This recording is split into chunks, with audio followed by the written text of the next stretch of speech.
When darkness falls upon an English country graveyard, there are few folk brave enough to walk amongst the mortal remains of the dead. Every headstone has a tale to tell of souls long departed, and for anyone interested in things supernatural, there's no better place to be at midnight, the witching hour.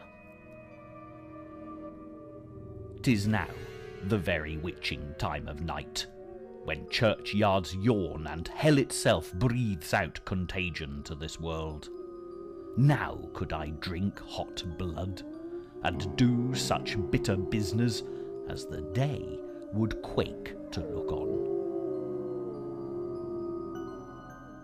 William Shakespeare, author of these blood-curdling lines, certainly appreciated the power of a graveyard and a good ghostly apparition, not to mention a chill feel to it. Then the ghost that haunts the gardens can only be described as being of more pagan origin. Mistress Hicks was a local witch, revered and feared in equal measure throughout the district. It was said that she had the power to raise a storm at will. But her downfall came when a group of women and children claimed that she'd bewitched them all to vomit pins. Mistress Hicks was found guilty of witchcraft and hanged at a nearby crossroads, leaving her restless ghost to wander around Harvington, wailing her innocence to anyone who'll listen. Whatever the truth of Mistress Hicks's case, witchcraft became a dangerous preoccupation throughout England for many centuries. Just like the notorious Salem witch trials in America, almost anyone could fall foul of the witch hunters who scoured the English countryside in search of practitioners of the dark arts, metaphorically seeing satanic cults appear before their very eyes.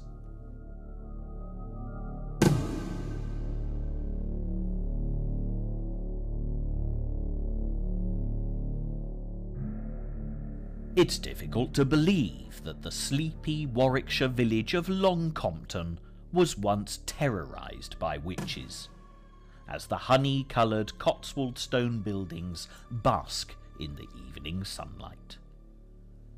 However, it used to be said that there were enough witches in the village to draw a wagon load of hay up Long Compton Hill, and there are a disproportionately high number of stories concerning sorcery in the parish records. As incongruous as this may sound, looking at the peace and tranquillity of this modern-day scene, a short journey out of the village takes us to the mysterious Rollright Stones. This site has always been renowned as the ancient meeting place of witches, both good and evil, from the past, the present, and perhaps even the future. A matter of yards from the main circle stands the majestic Kingstone, where local legend has a far more interesting tale to tell than more prosaic archaeologists. A powerful king wanted to rule over all England, and this strategically important area of the Midland counties was crucial to his campaign. He and his circle of brave knights arrived at this spot only to be confronted by one of the Long Compton witches chanting a bizarre challenge. 7 long strides shalt thou take, and if Long Compton thou canst see, King of England thou shalt be. Laughing at such nonsense, the king strode forward, but as he did so, a mound of earth rose up before him, completely obliterating the view of the village. The cackling witch then cursed him and his knights to be forever stone, and they've remained to this day exactly where they stood that fateful final moment, petrified for all time. There's something rather mystical about this place, and people say that if you have ears sensitive enough to hear the whispers of the Stone Knights, they'll predict the future. For those that believe in ley lines and supernatural energy channels, the Rollright Stones are without doubt a source of great enlightenment. The Old English art of dowsing is much practised here, and strange as it may look, the dowsers are actually using divining rods that spin of their own accord when a spirit energy is present. This is a skill most commonly employed when looking for natural water springs, but it certainly appears to work equally well for any number of paranormal purposes. Although this story has a degree of ethereal charm, there's a far more sinister side to the tales about the witches of Long Compton. At one point in history, no elderly woman in the village would walk with a stick for fear of being accused of witchcraft. The arthritis and rheumatism might be crippling, but being branded a witch could, and all too often did, prove fatal. Anne Turner of Long Compton was an elderly woman who reputedly possessed magical powers, who became the ceremonial victim of an ardent witch hunter. A two-pronged pitchfork thrust through her throat held her to the ground, and as her blood spilled back into the earth as life ebbed away, the victorious witch hunter declared triumphantly that all of Anne Turner's spells had been broken, and anyone cursed by the evil old hag would henceforth be free. Quite what the unfortunate woman's particular brand of evil was, the records fail to tell. But midwives and wise old women with a knowledge of herbs used in medicine often suffered barbarically at the hands of witch hunters and gossip-mongering villagers. If a baby died soon after delivery, or an infusion of herbs failed to prevent the sick from dying, curses were blamed, and 9 times out of 10, another woman who had attempted to ease the lot of her fellow man was branded a witch. Some were shrewd enough to flee, but this frequently meant leaving everything they possessed behind, as they escaped their tormentors with quite literally just the clothes on their backs.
The woods and forests of England have a very close association with witches, as many would meet in covens to perform secret pagan rituals hidden from the prying eyes of the uninitiated.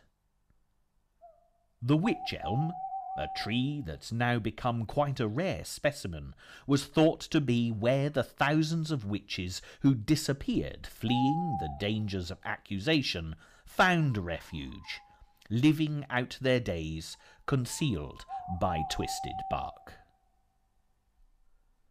For this reason, wych elm is still attributed with sacred properties, and anyone who chops a tree down risks the curse of any witch living within its protection, a dire proposition by anyone's reckoning.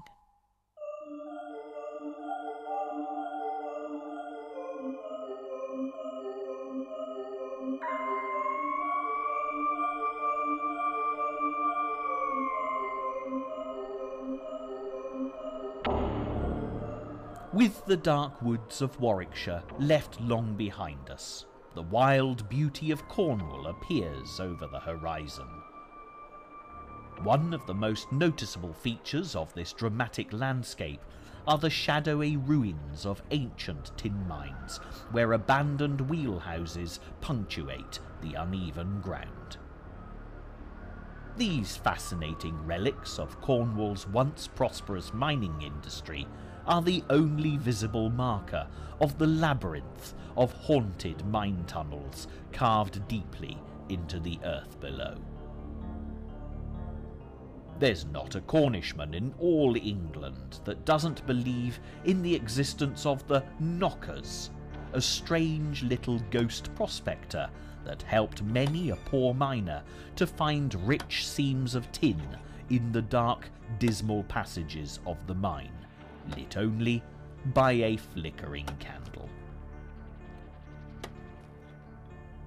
If a miner listened very carefully, he might hear the knocking of the ghostly old men, banging phantom picks against distant walls, which, if followed, could lead to where untold riches lay. Traditionally, miners always left a portion of their food or tobacco out for the knockers, and anyone who chose not to adhere to this ancient custom did so at their own peril. Many a mine accident was blamed on unbelievers causing offence to the knockers, and the stories of men being cast out of the mining community for doubting the knockers' existence are frighteningly frequent. So remember this warning if you ever enter a Cornish tin mine. Listen out for the knocking of the ghostly little old miners who preside over these deep, dark depths, and always treat them with a healthy respect. Equally as famous as the Cornish knockers are the evil, lawless shipwreckers of Cornwall. All along the rugged coastline, the wreckers are held responsible for the chilling tales told of the ghosts of innocent men, women and children lured to their deaths on the beaches and headlands of Cornwall. This is Jamaica Inn, high up on Bodmin Moor, made famous as the hideout of the wreckers in Daphne du Maurier's well-known novel of the same name. From here, gangs of miscreants would travel to the coast, lighting false fires upon the Cornish headlands, supposedly offering a beacon to lost ships, whilst in fact drawing vessels laden with whiskey, brandy and tobacco onto the rocks and certain disaster.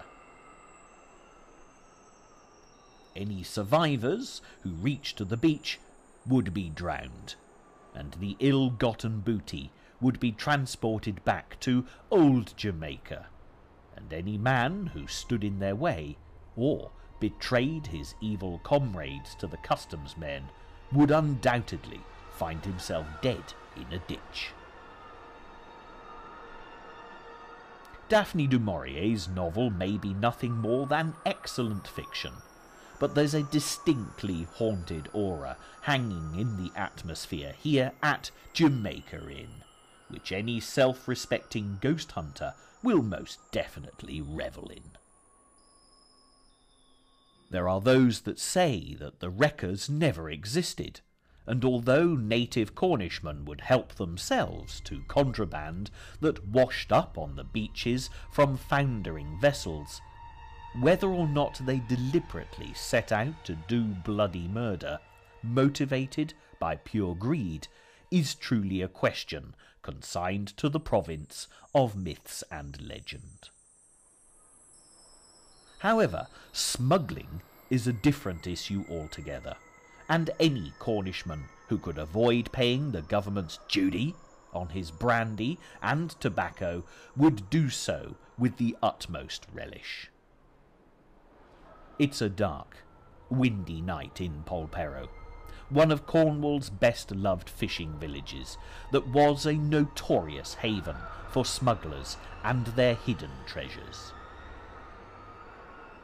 Walking through the empty streets, the ghosts of generations of smugglers seem to hide around every dark corner, ready to ambush the unsuspecting passerby. Of course, it was only the wind screeching through hanging lanterns. It couldn't possibly have been the anguished ghostly screams of a double-crossed smuggler from long ago. Or could it?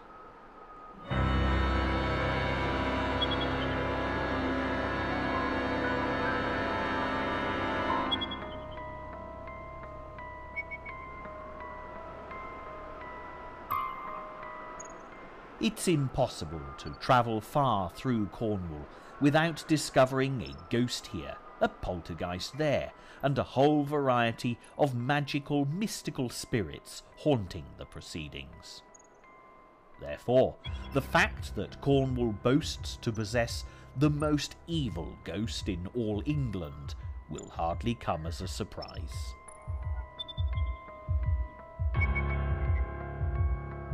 This last ghostly journey takes us to an amazingly atmospheric location, where a dramatic, craggy landscape dominates an otherwise pastoral scene.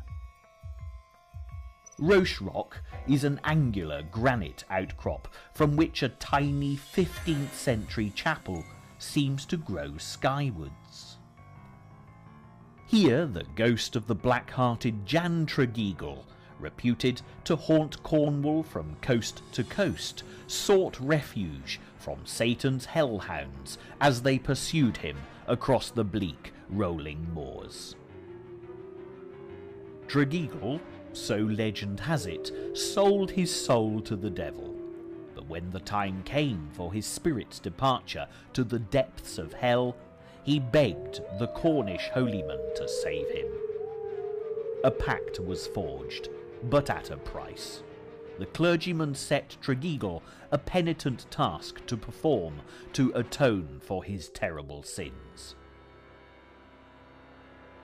This is Dozemarie Pool, believed then to be a bottomless freshwater lake with ethereal properties, and Tregeagle was charged with emptying it with a limpet shell driven with holes. Satan, however, had other plans, sending diabolical storms to force Tregeagle to cease his labours, as the small print in the clergyman's contract relinquished his soul to the devil if at any time he stopped his eternal toil. Looking today at the peace and tranquillity of Dozemarie Pool, it's difficult to conceive of the ghostly screams of Tregeagle that ring out chillingly in bad weather, hotly pursued by Satan's baying hellhounds.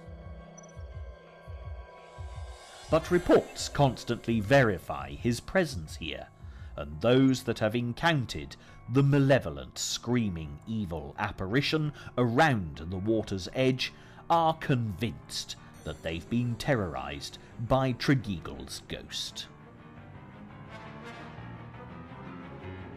The chapel of St. Michael at Roche Rock proved an unfortunate choice of sanctuary, as Tregeagle's desire to escape the devil was so desperate he forced half of his body head first in through a chapel window. Inside lived a hermit, a devout man of God, who preached endlessly at the black-hearted spirit. This was just too much, even for the most evil ghost in England, and Tregeagle screamed and howled day and night until locals ventured to the chapel to save him from his dreadful plight. There are as many claims here at Roche Rock of Tregeagle's eternally troubled ghost screaming through the night as there are encounters with him at Doesmery Pool. However, most would accept that this bizarre chapel is the more haunted of the two locations, and it does take nerves of steel to make this chilling climb once darkness has fallen over this electrifying scene.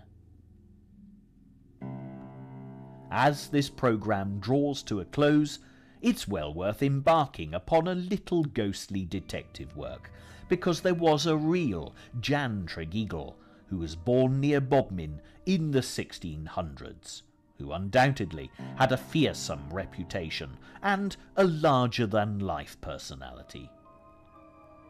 An attempt to find his grave will bring you to St. Breock's Church, not more than a giant stone throw from Roche Rock.